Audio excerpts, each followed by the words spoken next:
On est le 28 avril, bienvenue en prenant votre café. Aujourd'hui, je vous parle avoir une équité négative sur votre camion. Ça veut dire quoi ça? Ça veut dire qu'il vaut plus cher que ce que tu peux revendre. Ben, c'est le cas.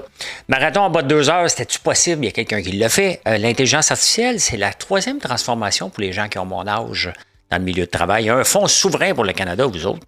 Au Québec, les syndicats vont mener une campagne pour le respect des autres.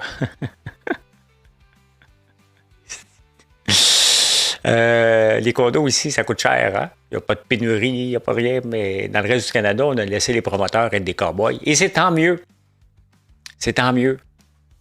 Les prix baissés. Un Québécois sur deux est favorable au payage. Êtes-vous tombé sur la tête? On va vous parler de ça. Salaire minimum. Le S&P 500 qui va bien avec les entreprises qui ont rapporté des chiffres en ce moment. Les investissements privés, c'est dur à trouver de plus en plus qui sont payants. Cette semaine, c'est une grosse semaine. Je vous dis quel titre. Et Qualcomm, à leur tour, finalement dans des insolites. Quel âge qu'on est vieux?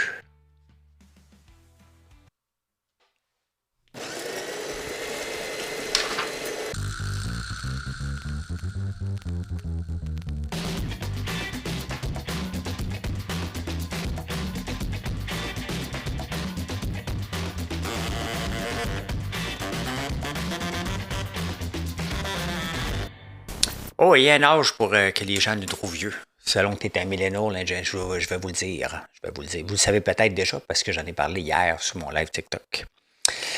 Avoir une équité négative. Tu sais, pendant la pandémie, ceux qui faisaient du day trading, entre autres, avec moi, il y avait beaucoup de compagnies d'auto. Hein. J'en avais une couple, là, ils sont disparus, ou c'était la folie à Rivière, ça valait cher les actions. Pas seulement les actions. Pendant ce temps-là, la pandémie, le salaire des travailleurs de l'automobile a augmenté en flèche. Hein? Fait que votre auto, là, elle a monté, je pense que le prix moyen était 50 000 à 78 000. Mais là, ça revient. Parce qu'il n'y a pas grand monde qui est capable d'acheter ça à 78 000. Et les gens avaient aussi des prêts de 7 ans sur un camion. Regardez, j'avais un Range Rover 2020. Je l'ai redonné avec le plus grand plaisir après 6 ans. J'ai jamais eu de problème avec les Range Rover. Je les ai toujours gardés 3 ans. Loué. Là, celui-là, j'ai fait la gaffe de le garder. Je pensais qu'il était pour avoir quelque chose d'abordable électrique quand j'ai décidé de l'acheter. C'était pas le cas. T'as payé avec un paquet de troubles. 7 ans. T'achètes un Ford Lightning. Tu as payé une surprime parce qu'il était électrique. Pour finalement, Ford n'en fait plus. Mais toi, t'es pogné avec. Mais il y en a un paquet comme ça. Ils ont de l'équité négative. Ça veut dire qu'ils veulent changer d'auto. Ils arrivent au concessionnaire. Pour lieu d'avoir 80 000, supposons, ils ont 40 000.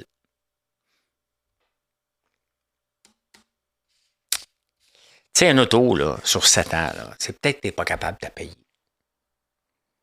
Là, il y a quand même des limites, là, à vivre à crédit. Hey, je me souviens, la première fois que j'ai acheté un skidoo, elle m'a demandé, c'est pour un prêt de 10 ans? Pardon. Mais c'est un skidoo. Ça ne sert à rien. Ben, je m'en sers sur la ferme, là, mais autrement. Autrement, skidoo, ça ne sert à rien, là. C'est du plaisir. Sur 10 ans. Alors, tu payes cash. Hein? Mais personne ne fait ça. Ben, c'est ça. Je serais le seul cave. Au moins, on n'a pas une dette à tous les mois de payer un skidoo. Un marathon en bas de 2 heures, il y en a 2 qui ont fait ça à Londres. Il me semble que c'est à Londres. Il y a quelques années, il y avait un riche millionnaire qui avait dit à quelqu'un, je donne 1 million. Puis il s'était fait traiter de fou. Le meilleur temps était peut-être 2h10. Il dit, ben oui, mais ça n'arrivera jamais. Les espadrilles ont changé.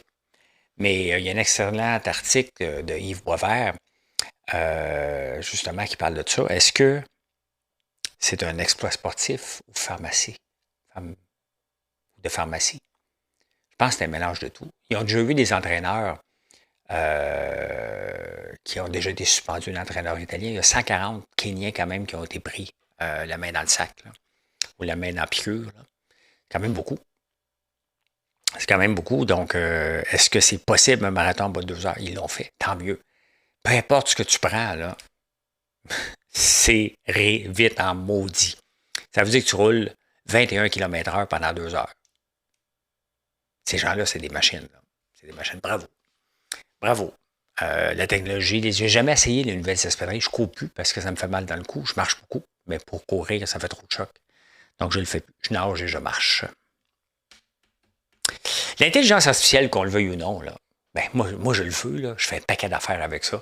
Vraiment. Beaucoup, beaucoup, beaucoup pour mes finances personnelles, pour ma santé, pour mon entraînement, pour un paquet d'affaires. Toutes sortes de questions. C'est mon premier réflexe avant d'aller sur Google.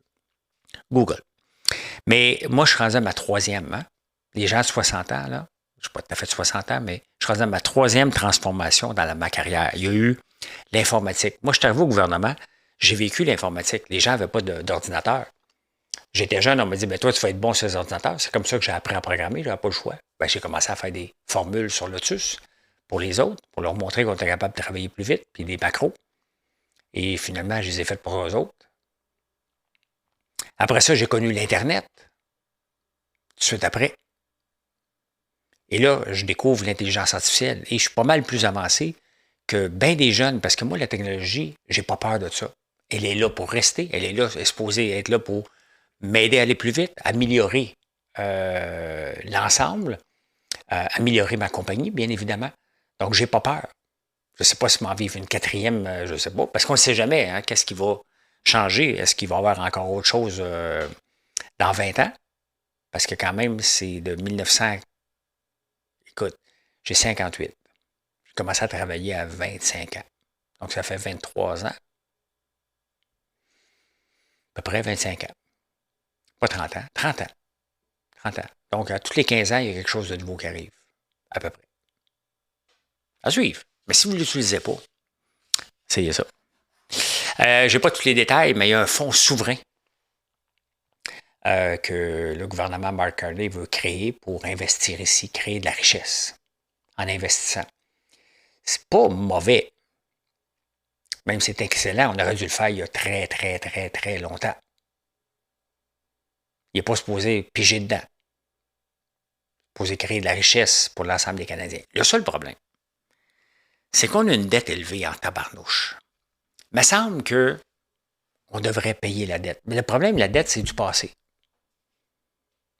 Un fonds souverain, c'est pour le futur. Donc, il me semble qu'un mélange des deux, hein, parce que la dette nous coûte des intérêts, augmente le déficit. Je ne suis pas contre, là. Je le dis qu'on aurait dû faire ça il y a très longtemps. J'en parle souvent du fonds souverain de la Norvège. Là. Et il faudrait payer nos dettes aussi un petit peu. Là. On va suivre, mais tu sais, il essaie des choses, Mark Carney. Là, on va voir c'est quoi aujourd'hui, le déficit. On va voir ce que ça va donner. En ce moment, il est bon. De toute façon, Poilievre n'aurait pas été bon, là. Mais c'est ça.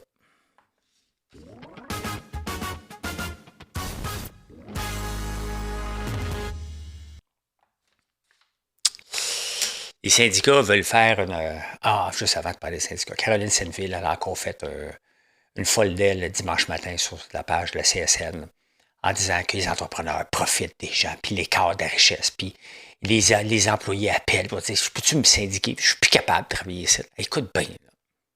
OK? Si tu n'es plus capable de travailler où ce que ton boss est, là, sac donc ton crise de camp. Bye, dégage, va-t'en ailleurs.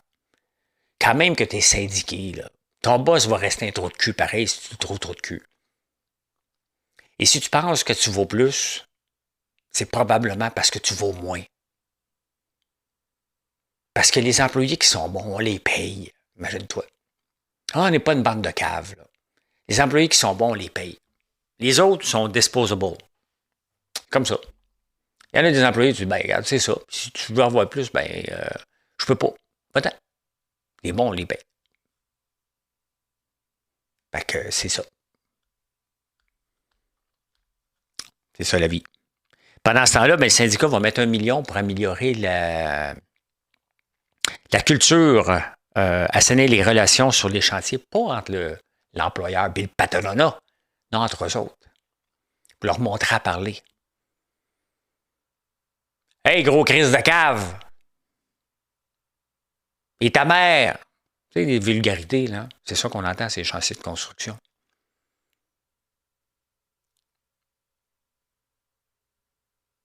Ils vont mettre 1 million pour assainir ça. Sincèrement. Ça, c'est vos cotisations. Là. Vos cotisations, ceux qui n'ont pas de fonds de grève, là, pensez-y. Là. Partie de vos cotisations, ça en va éduquer une bande de mal élevés qui veulent tout régler à coup de poing sur la gueule. Je répète que l'école bleue, là, la Ville de Montréal, ne laisse pas rentrer l'école blanche dans le garage, là, la STM. Ils vont y casser la gueule.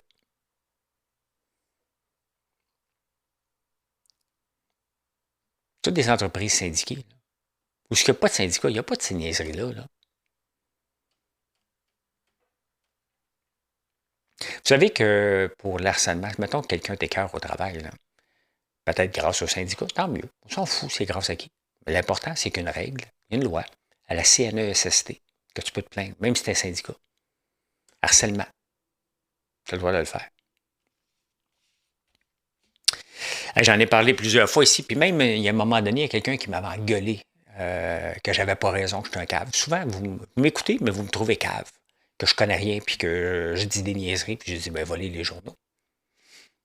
Le marché du condo à travers le Canada est en baisse de 20 Toronto, 26 Donc, si tu achètes un condo, il y a des gens qui ont acheté des condos sur papier en 2018.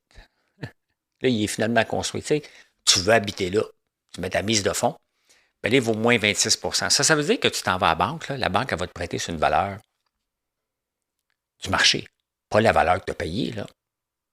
Fait que tu es pris à surpayer quelque chose, à en sortir plus de ta poche ou perdre ta mise de fonds. Ben bravo. C'est plate pour ceux qui ont fait ça, mais pourquoi vous faites ça? D'un, OK? Et de deux, c'est ça qu'on veut. De l'abondance dans le marché. Vous voulez avoir des loyers gratuits, des mois gratuits, vous voulez que les loyers baissent. C'est ça. Il faut qu'il y ait de l'abondance. Ils ne baisseront pas beaucoup les loyers, là. Parce que pour construire, ça coûte cher. Ça, c'est les syndicats qui ont voulu ça, ceux qui veulent protéger la classe moyenne. Ils ont permis à la classe moyenne, dans certains secteurs, d'avoir des salaires exorbitants pour que le reste de la classe moyenne qui ne fait pas partie de ces secteurs-là, qui ne travaille pas au gouvernement ou en construction, doivent payer les salaires exorbitants qu'on leur a reversés. Plus 55 là, depuis 2019. C'est ça. Donc, le marché est en baisse partout. Ici, non. Pourquoi? On a fait une gestion de l'offre. Quand Valérie Plante, là, avec son modèle communiste, retardait les permis jusqu'à 541 jours, là, ben c'est ça. C'est tout simplement ça.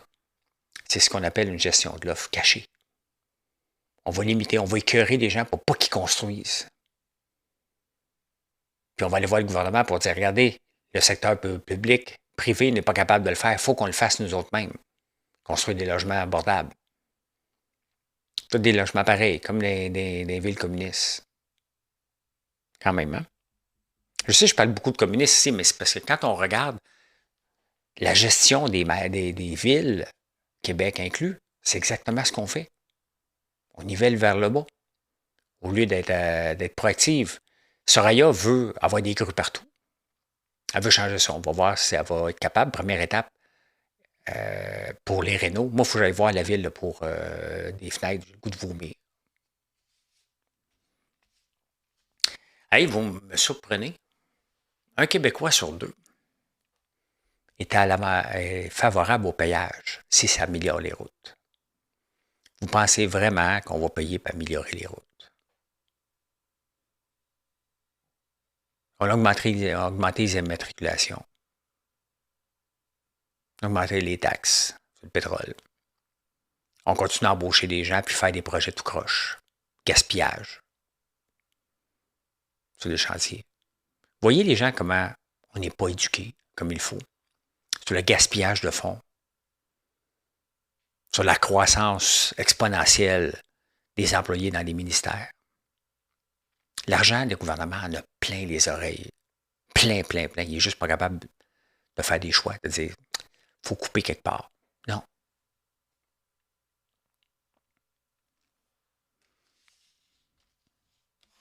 Un Québécois sur deux favorable au payage. Vous n'allez pas trouver drôle quand vous allez avoir la facture, là, ceux qui sont obligés de passer devant un poste de payage à chaque jour. Là. Un petit 8,60 et c'était là. Et toute l'administration de ça qui va coûter une fortune. Salaire minimum est à 16,60 cette semaine. On va en entendre parler presque à tous les jours. Québec solidaire va sortir à tous les jours, probablement le Parti québécois aussi. Des axes passés, les gens ne peuvent pas aller en vacances avec ça. Mais non, c'est un salaire minimum. C'est justement le salaire pour pas qu'un employeur, parce qu'il y a des mauvais employeurs, exploite leurs employés. C'est juste ça. Essayez pas de vous rendre riche avec ça. Là. Après ça, c'est ta responsabilité de montrer tes aptitudes pour changer de salaire minimum. Ça, es-tu capable?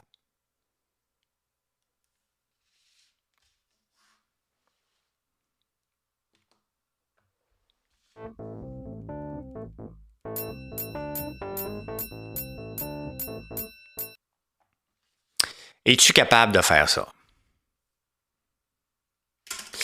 On va aller voir le marché un peu, mais comme maintenant, tout le marché, il faut regarder ça avec OK, c'est comme ça. OK, c'est pas comme ça. Le Bitcoin, il bouge beaucoup. Là, je l'ai sur la minute parce que sur 15 secondes parce que je faisais des tests. Donc, je maintiens 77 000. 77 000. Le S&P 500, on va aller voir ça ici. Meta. Le S&P 500, 25% des entreprises à date ont rapporté leurs chiffres. Parmi ceux-là, la plupart, 25% du S&P 500 ont battu le record. On va m'appeler. Ont battu le rendement espéré. Le rendement espéré est 11,7% mieux que l'année passée. Les technos à date, 27% de mieux que l'année passée. C'est pas pour rien que ça augmente constamment. C'est des bons rendements, là. 16,7 pour l'ensemble. La techno, 27%. Malgré la guerre. Malgré tout. Tu sais, même s'il y a de la guerre, là, les gens continuent à faire des pubs sur Meta, là, sur Google. D'ailleurs, cette semaine, on va avoir Microsoft, Meta, Amazon, Alphabet, Apple, Coca-Cola. C'est une grosse semaine en bourse. Et là, ça part un peu négatif. Parce que encore, il y a eu de la chicane en fin de semaine sur le cessez-le-feu. Il y a eu un paquet de choses, donc il y a encore beaucoup d'incertitudes.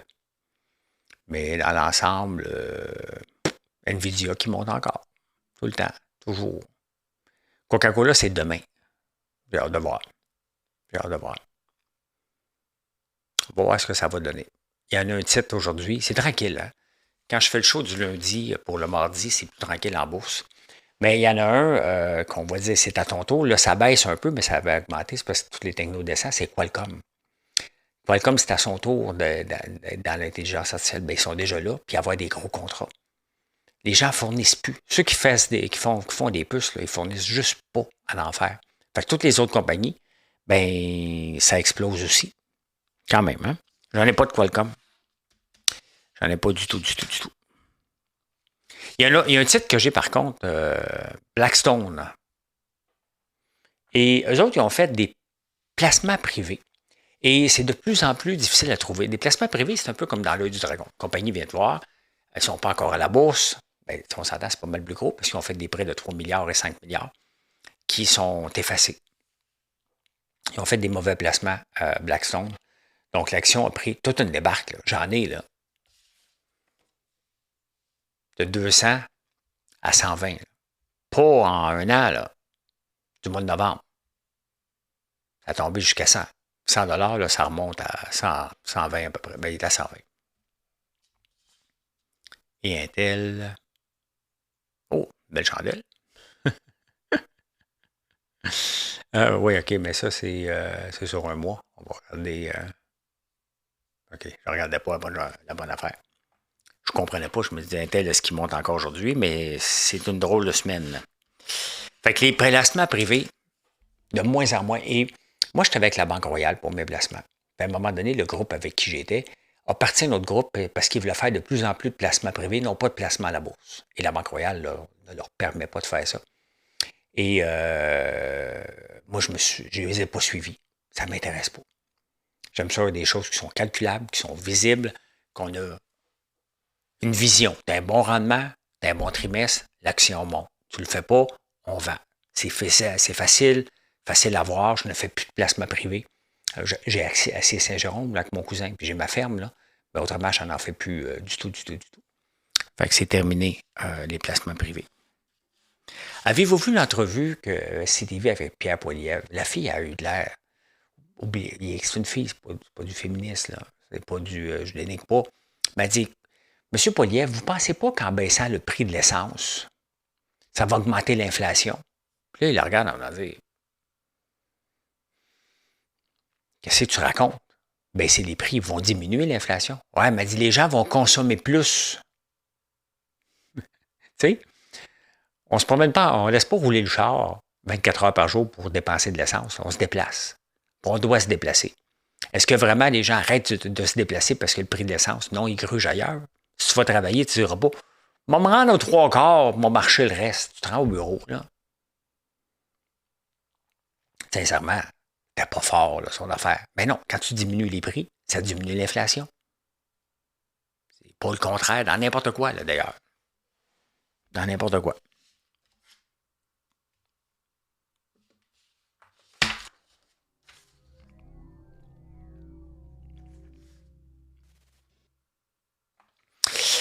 Dans les insolites, ça c'est intéressant. Selon l'âge que vous avez, à quel âge vous pensez que quelqu'un est vieux? La génération Z, c'est les 20 ans, 20-25 ans. À 53 ans, tu es un vieillard. Les autres regardent quelqu'un de 53. C'est comme moi, je suis un vieux courton là, pour eux autres. Les milléniaux, ceux qui ont 40 ans, 35-40 à peu près, eux autres, c'est à 63 ans qu'ils trouvent quelqu'un de vieux. Génération X, ça c'est moi. Donc quand je regarde quelqu'un, c'est à 70 ans que je trouve qu'ils ont l'air vieux. Et les boomers, qui ont quand même l'âge-là, cet âge-là, eux autres, ils pensent qu'à 75 ans, quelqu'un est vieux. Donc, ils sont vieux. Parce qu'à peu près, ils ont 60, c'est ça. Ils ont 60 à 85, je dirais. C'est ça. Voilà. Est-ce que vous entendez des bruits dans votre maison? Là, vous pensez à des fantômes. Vous savez que 100% du temps, ce sont des tuyaux qui claquent, qui émettent des infrasons. Les vieux tuyaux font de la vibration. J'en ai un ici, moi. Des fois, tu le portes, ça fait des infrasons. Donc, ça fait comme des fantômes. Ouh. C'est juste ça. Fait que si tu entends des fantômes, avant d'appeler un chercheur de fantômes, chasseur, appelle ton plombier. Ben, il va te charger cher, là. Ou il va te demander de payer en dessous de la table, là. Je suis sarcastique.